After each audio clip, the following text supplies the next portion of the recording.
Assalamualaikum warahmatullahi wabarakatuh.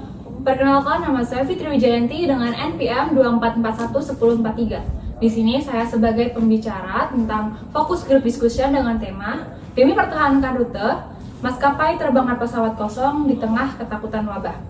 Sebelum kami mulai, izinkan kami memperkenalkan nama, dimulai dari Melinda. Oke, di sini saya sebagai notulen. Nama saya Melinda Aulia Putri dengan NPM 2441120. Di samping saya, Perkenalkan, nama saya Jacinta Nuridaya dengan NPM 2441117. Perkenalkan, saya Dinda Aldisa dengan NPM 2441135. Perkenalkan, nama saya Arumi Fabiola dengan NPM 244111024. Oke, di sini akan saya mulai. Pertama, saya akan membacakan latar belakang. Pandemi COVID-19 berdampak besar terhadap berbagai sektor, salah satunya adalah industri penerbangan. Penurunan drastis jumlah penumpang membuat banyak maskapai merugi. Namun, demi mempertahankan slot penerbangan yang telah dimiliki di bandara-bandara besar yang terbatas dan bernilai tinggi, maskapai tetap menerbangkan pesawat meskipun kosong atau hanya membawa sedikit penumpang. Slot penerbangan adalah jadwal waktu yang dialokasikan kepada maskapai untuk mendarat dan lepas landas di bandara tertentu. Slot ini sangat penting karena menentukan jalur rute komersial strategis. Dalam sistem yang berlaku, khususnya di Eropa, ada aturan use it or lose it, yaitu slot harus digunakan minimal 80% dalam jangka waktu tertentu. Jika tidak, maka slot tersebut dapat diberikan kepada maskapai lain. Ketika pandemi menyerang, aturan ini tetap diberlakukan meski kondisi sangat tidak normal. Akibatnya, maskapai lebih memilih tetap terbang, meskipun dengan biaya tinggi dan nyaris tanpa penumpang. Daripada kehilangan slot tersebut, situasi ini menimbulkan banyak kritik, terutama dari sisi lingkungan, efisiensi ekonomi, dan logika kebijakan publik. Selanjutnya, kita akan masuk ke permasalahan. Dari kasus tersebut, muncul beberapa pertanyaan yang penting. Pertanyaan pertama, apakah wajar maskapai tetap terbang tanpa penumpang? Silakan dijawab, Saudara Melinda. oke, baik, terima kasih. Di sini saya akan menjawab.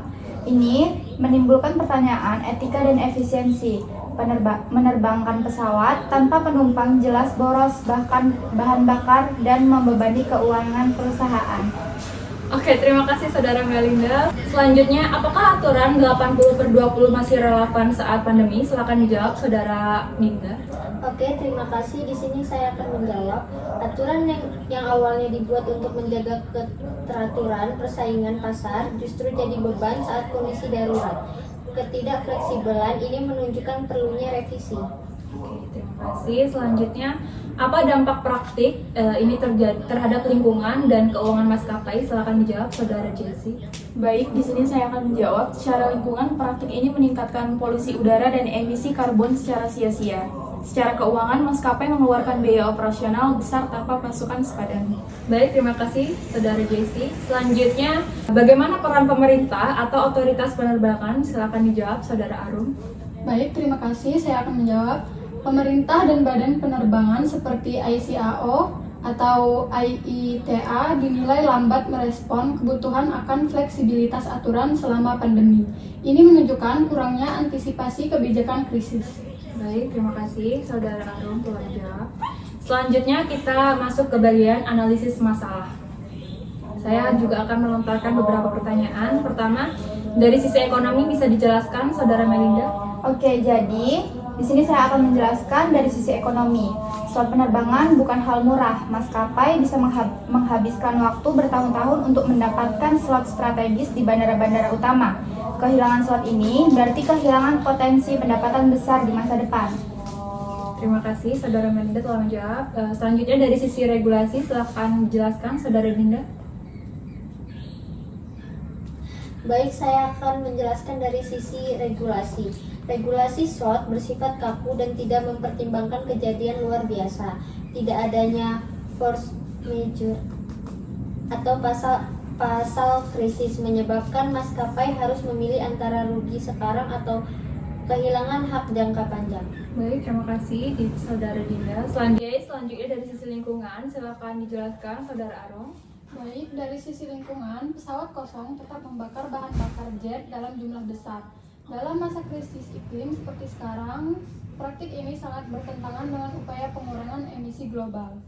Baik, terima kasih Saudara Arum. Selanjutnya dari sisi etika, silakan dijelaskan Saudara Jasinta. Baik, dari sisi etika, apakah masuk akal dan bermoral untuk menjalankan operasi yang tidak memberi manfaat sosial apapun hanya demi mempertahankan posisi bisnis? Baik, terima kasih Saudara Jasinta. Selanjutnya kita masuk ke bagian argumentasi peserta. Di sini ada peserta 1, silakan dijelaskan Saudara Melinda.